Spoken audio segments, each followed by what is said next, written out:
দেখো, কুমিল্লা বোর্ড 2020 সালে আসছে।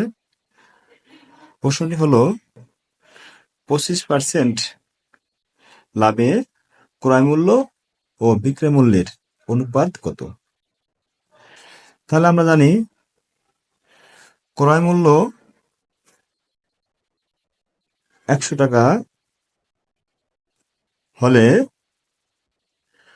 25% লাভে বিক্রয় মূল্য হবে 125 টাকা।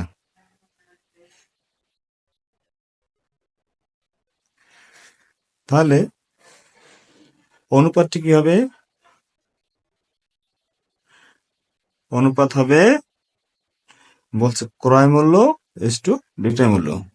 তাহলে ক্রয় মূল্য ইস টু বিক্রয় মূল্য। তাহলে আমরা 4×25 = 100, 5×25 কাটতে পারি।